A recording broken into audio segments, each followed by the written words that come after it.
You know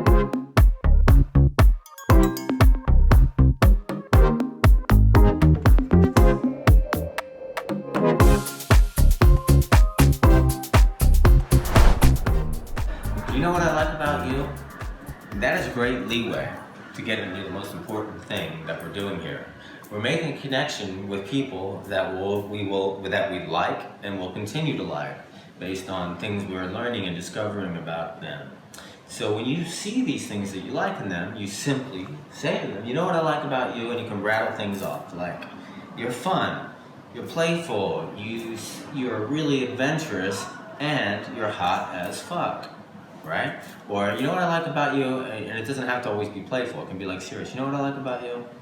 You seem like a really compassionate person. You really care about people. And I think that's really rare. And you seem pretty chill too, which is cool. You know what I like about you? Say that to people. Say it to your friends. Say it to girls that you're interested in, you're pursuing, and be clear with your intention. John Keegan, The Awakened Lifestyle, Barcelona this week, somewhere else next week. Later.